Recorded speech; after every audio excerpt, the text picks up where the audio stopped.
মানে যারা লেখক তারা সবাই নাকি রিয়েল লাইফে অনেক লুচ্চা হয়, কথাটা কি সত্যি? এই কি বললি তুই? তোর কথার কি মানে বোঝাতে যাচ্ছিস? কি আর বোঝাবো, যেটা সত্যি সেটাই বলছি। তার মানে তুই বলতে চাইছিস আমি লুচ্চা? দেখে তো সেটাই মনে হয়। তোর কোনো ভরসা আছে নাকি? না জানি কত মেয়ের সাথে লুতুফুতু করে বেড়াস। হ্যাঁ, তুই যা ভাবিস সব সত্য, তাতে তোর কি? ছি ছি, তোর লজ্জা করে না বাসায় বিয়ে করে বউ রেখে অন্য মেয়ের সাথে লুতুফুতু করতে? এখানে লজ্জার আবার কি আছে? আর বউয়ের কথা বললে আমার বউ আবার এলো থেকে? মানে আমি কি তোর বিয়ে করা বউ না? ও তাই তো, তুই তো আমার বিয়ে করা বউ। আমার তো মনে ছিল না। তোর মনে থাকবে কি করে? সারাক্ষণ তো অন্য মেয়েদের চিন্তা মাথায় নিয়ে ঘুরিস, শালা লুচ্চা। আমি এক্ষুনি তোর এইসব কাজের কথা বাসায় ফোন করে জানাবো। এবার বুঝলাম আসল কাহিনী। এসবের মানে তাহলে আমাকে বাটে ফেলা? সেটা তো হবে না। আচ্ছা ঠিক আছে, তুই বাসায় ফোন করে সব বলে দে। তা কি বলবি শুনি? কি আর বলবো, বলবো তুই বাসায় বউ রেখে এখানে অন্য মেয়েদের সাথে টাঙ্কি মেরে বেড়াস, আমার দিকে তোর কোনো খেয়ালই থাকে না। ও তাই? তাই। আচ্ছা বলিস, আমার তো কোনো প্রবলেম নেই। একজন স্ত্রী তার স্বামীর নামে বিচার দিতে পারে, কিন্তু তার আগে আমাকে একটা প্রশ্নের উত্তর দে। আমি তো তোর বিয়ে করা স্বামী, তাই না? তুই তো আমার বিয়ে করা স্ত্রী। এতে আবার বলার কি আছে? না কিছু না। তা আমরা তো স্বামী স্ত্রী, কিন্তু আমাদের মাঝে তো বাকি স্বামী স্ত্রীদের মতো কিছু হয়নি। তো তো আর কিছু না। আমি বলছিলাম যেহেতু আমরা স্বামী স্ত্রী, সেহেতু চল আমরা বাকি কাপলদের মতো আমাদের কাজটা সেরে ফেলি। কি বলিস? মা মানে আরে ধর, মানাটাকে তোকে বুঝিয়ে দিতে হবে? তুই কি কিচ্ছু বুঝিস না? এই দেখ, একদম উল্টাপাল্টা কথা বলবি না। আমার সাথে কিছু করার চেষ্টা করলে এমন জায়গায় আদর করব যে সারা জীবনেও আর বাবা ডাক শুনতে পারবি না। আরে এই তুমি কেমন কথা বলো বউ? এই ভুলও করো না, নইলে আমার বাবা মা আর তোমার বাবা মা কেউই নাতি নাতির মুখ দেখতে পারবে না। তাছাড়া আমি তোমার একমাত্র স্বামী। আবে রাখ তো স্বামী, আমি তোকে স্বামী হিসেবে মানি না। এই মা, এটা তুমি কি বলছো? আর একটু আগে না তুমি বললে যে তুমি আমার স্ত্রী, এখন আবার কি হলো? আবে যা, ওটা আমি তোকে ভয় দেখানোর জন্য বলেছিলাম। আমি তোকে স্বামী হিসেবে মানি না। একদম উল্টাপাল্টা কিছু করার চেষ্টা করবি না। হুম, আমি তো আর তোর কোনো কথা শুনছি না। আমি তোকে স্ত্রী হিসেবে মেনে নিয়েছি, ব্যাস। এখন আমি তোর সাথে, মানে আমার স্ত্রীর সাথে চাইছে তাই করবো। এতে কেউ আমার কিচ্ছু করতে পারবে না। দেখ, তুই যদি এখন আমায় জোর করিস তাহলে হয়তো আমি তোর সাথে শরীরের জোরে পারবো না, কিন্তু মনে রাখিস, জোর করে তুই শুধু আমার শরীরটাই পাবি, আমার মন পাবি না, লুচ্চা শয়তান। আমি রাখ তোর মন দিয়ে আমার কি হবে? আমার তোর মনের কোনো দরকার নেই, শুধু তোর শরীরটা পেলে হবে। আমার ওটা দিয়ে কাজ চলবে। আমার কথা শুনে মিশু অনেক ভয় পেয়ে গেছে, সেটা ওর মুখ থেকে বোঝা যাচ্ছে। এদিকে ওকে এইভাবে ভয় পেতে দেখে আমার তো মনে মনে অনেক হাসি পাচ্ছে। এবার বুঝবে কত ধানে কত চাল, আর আসবে আমার সাথে লাগতে। দেখ, আমার কাছে এগিয়ে আসবি না বলে দিলাম, নইলে কিন্তু কি শুনে? নইলে কিন্তু আমি তোকে পরে দেখে নেব। আম্মু বলে দিল এক দৌড়, তারপর সোজা গিয়ে ও রুমের দরজা বন্ধ করে দিল। এই কি ব্যাপার, দৌড়ে পালালি কেন? আর রুমের দরজা বন্ধ করলি কেন? তো কি করব শুনি? কেন, সাহস ফুর হয়ে গেল? আর লাগতে আসবে আমার সাথে? অনেক ব্ল্যাকমেল করেছিস, এবার আয় দেখে তোর কত সাহস বাকি আছে, শালি পেতনি। আবে যা, আমি তোকে দেখে নেব, কিন্তু এখন না, পরে। সেটা সময় হলে দেখা যাবে। আপাতত তুই নিজের রুমের মধ্যে ছোট বাচ্চাদের মতো শুয়ে থাক। তোকে আমি দেখে নেব। I will see you. মেটু। আবে যা, ভাগ এখান থেকে। সেই তখন থেকে দেশি কুকুরগুলোর মতো ঘেউ ঘেউ করে যাচ্ছিস। শালি কেন কেন আমি না, তুই করছিস। সে তখন থেকে ভ্যানের মতো ভ্যাপাই করে যাচ্ছিস। চুপ কর, বাসাটা একদম সারা করে দিলে। আমার তো মাথায় ব্যথা শুরু হয়ে গেছে। ব্যাস, এটারই বাকি ছিল। আমার কথা শুনে মিশু বিনা তেলে জ্বলে উঠল। তারপর শুরু হলো নিজের বকবকানি, আর আমি এদিকে কোনো কিছু খেয়াল করলাম না। চুপচাপ নিজের রুমে চলে গেলাম। এভাবে চলতে থাকলো আরও কিছুদিন। সারাদিন অফিস থেকে বাসা, তারপর রান্না বান্না, আর মাঝে মাঝে মিশুর সাথে ঝগড়া করা। তবে এরই মাঝে মিশু হঠাৎ করে কেমন যেন বদলে যেতে শুরু করলো। আগে তেমন কোনো বন্ধু বান্ধবীদের সাথে আড্ডা দিত না, কিন্তু এখন যখন তখন বাসা থেকে বের হয়ে যায়, বান্ধবীদের সাথে আড্ডা দিতে যায়। এমন একদিন শুক্রবার ছুটির দিনেও। কিরে, কই যাস এখন? কই যাব সেটা আমার ব্যাপার, তোকে বলতে যাব কেন? তুই কি আমার গার্জিয়ান নাকি? কেন, আমি কি তোকে জিজ্ঞেস করতে পারি না? না, পারিস না। আর আমি তোকে বলতেও বাধ্য নই। এই বলে বাসা থেকে বের হয়ে গেল। এদিকে আমি আর কি বলবো, যা বলেছে সব সত্যি বলেছে। আমার এবার ওর উপর কি অধিকার আছে? আমি আর সেদিকে খেয়াল করলাম না। আজকে অফিস থেকে কাজ শেষ করে ফিরতে অনেক দেরি হয়ে গেল। কাজের অনেক চাপ ছিল, সেগুলো কোনো মতে শেষ করে বাসায় ফিরলাম। তবে বাসায় এসে একটা ব্যাপার লক্ষ্য করলাম, পুরো বাসাটা একদম শান্ত, কোথাও কোনো আওয়াজ নেই। তার উপর মিশুকেও দেখতে পাচ্ছি না, হয়তো বা এখন ঘুমিয়ে গেছে। আমি কিছু না ভেবে ওর রুমের কাছে গেলাম। গিয়ে দেখি রুমে তালা দেয়া, তার মানে ও এখনো বাসায় নেই, বাইরে আছে। কিন্তু এত রাতে বাইরে কি করছে? আমি কিছুক্ষণ বসে বসে ওর জন্য অপেক্ষা করতে লাগলাম। এইভাবে বসে থাকতে থাকতে প্রায় রাত 12টা পার হয়ে গেল।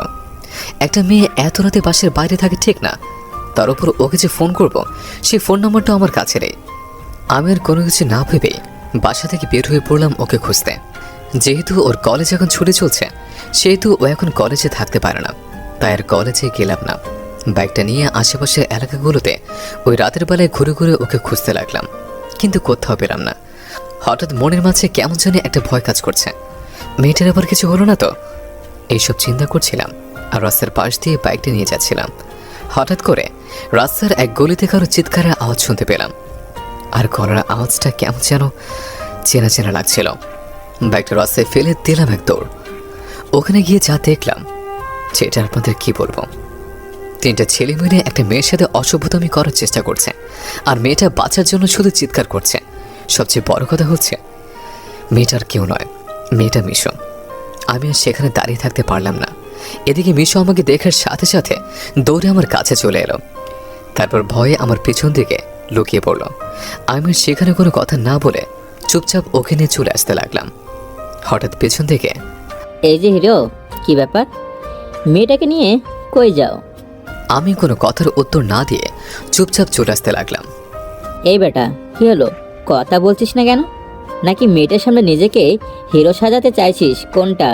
দেখুন ভাই, আমি আপনাদের সাথে কোনো ঝামেলা করতে চাই না, তাই বলছি চুপচাপ আমাদের যেতে দিন, নইলে পরে কিন্তু। পরে কি? হ্যাঁ, পরে কি করবি? আমার শার্টের কলার ধরে কথা বলছিল। আমি আর নিজের রাগটাকে দাবিয়ে রাখতে পারলাম না। যে ছেলেটা আমার শার্টের কলার ধরেছিল সে ছেলেটা মুখ বরাবর দিলাম একটা ঘুষি।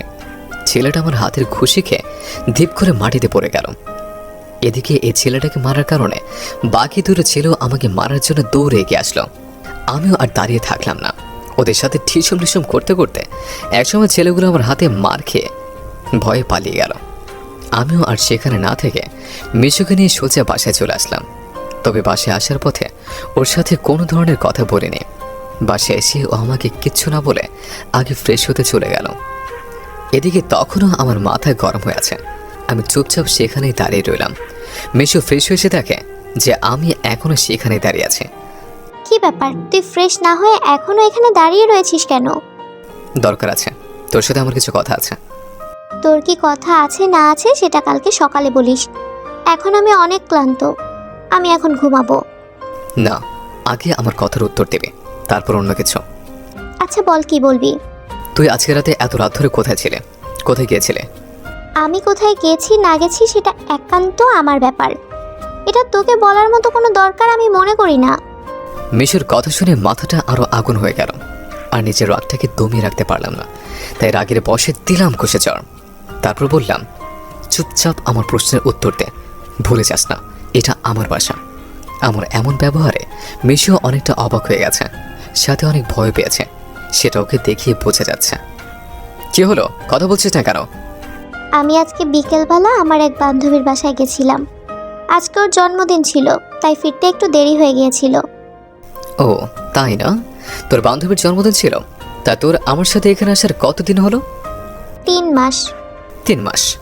এই 3 মাসে তোর এত বান্ধবী কোত্থেকে এলো শুনি? নিজেকে অনেক সাহসী মনে করিস তাই না? আজকে যদি আমি না থাকতাম না, তাহলে তোর কি অবস্থা হতো সেটা কি একবার ভেবে দেখেছিস? কি জবাব দিতাম তোর বাসায় আর আমার বাসার লোকদের কাছে? সরি। রাখ তোর সরি। যতদিন না তোকে বাইরে পড়াশোনা করার জন্য পাঠাচ্ছে, ততদিন তুই আমার অনুমতি অথবা আমাকে না বলে বাসা থেকে এক পাও বের হবি না। কথাটা মনে থাকবে? থাকবে। যা, এবার রুমে গিয়ে শুয়ে পড়। যে কথাগুলো বললাম সেগুলো যেন ভুলে না যাস, নইলে কিন্তু আমি আর তোকে বাইরে পাঠানোর ব্যবস্থা করতে পারবো না। তোকে সোজা বাসায় রেখে আসবো। ভুলবো না। ঠিক আছে, যা এখন গিয়ে ঘুমা। মিশু আর কিছু না বলে চুপচাপ গালে হাত দিয়ে অপরাধীদের মতো মাথা নত করে নিজের রুমে চলে যাচ্ছিল। কিন্তু হঠাৎ আবার ঘুরে আমার কাছে চলে আসলো। কে রে, কি হলো? রুমে যাচ্ছিস না কেন? তোর হাতটা তো কেটে গেছে, আর সেখান থেকে অনেক রক্তও ঝরছে। মানে? নিচে ফ্লোরে দেখ, তোর হাতের কাটা জায়গা থেকে রক্ত গড়িয়ে গড়িয়ে পড়ছে। মিশুর কথা শুনে সাথে সাথে নিচে তাকায়।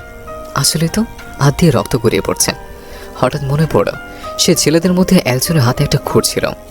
মনে হয় তখন ওদের সাথে মারপিট করতে গিয়ে কেটে গেছে। আমি সেটা বুঝতেই পারিনি। ব্লিডিং বেশি হচ্ছে, তাই সাথে সাথে গা থেকে শার্ট খুলে ফেললাম। না, আসলে অনেক জায়গায় কেটে গেছে আর অনেক রক্তও পড়েছে। চুপচাপ নিজের রুমে চলে এলাম। রক্ত এখনও অনেক ঝরছে, তাই সেটা বন্ধ করার জন্য ব্যান্ডেজ নিয়ে কাটা জায়গাটা বাঁধতে লাগলাম। কিন্তু একা সেটা পারছিলাম না। এর মাঝে মিশু আমার রুমে চলে এলো। তারপর এসে আমার পাশে বসলো। দে, ব্যান্ডেজটা আমি বেঁধে দিচ্ছি। থাক, লাগবে না, আমি নিজেই পারবো। তারপর আবার ব্যর্থ চেষ্টা করলাম, কিন্তু তাও পারলাম না। আরে বললাম না আমাকে দে, তুই একা বাঁধতে পারবি না। আমার হাত থেকে ব্যান্ডেজটা নিয়ে নিল। আমি আর কিচ্ছু বললাম না। মিশু চুপচাপ আমার হাতটা স্যাভলন দিয়ে মুছে ব্যান্ডেজ দিয়ে বেঁধে দিতে থাকলো। সরি, আমার জন্যই তোর এমন ক্ষতি হলো। ঠিক আছে। আর কিছু বললাম না। মিশুর হাতটা ব্যান্ডেজ করে দিয়ে চুপচাপ নিজের রুমে চলে এলো। এদিকে আমি আর কিছু না করে চুপচাপ শুয়ে পড়লাম। ভাবছি কালকে সকালে ডাক্তারের কাছে যেতে হবে।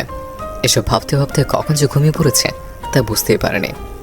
বিপত্তি ঘটলো সকালবেলা। বিছানাতে করতে যাব, ঘুম থেকে যে করতে যাব, ঠিক সেই সময় আর উঠতে পারছিলাম না।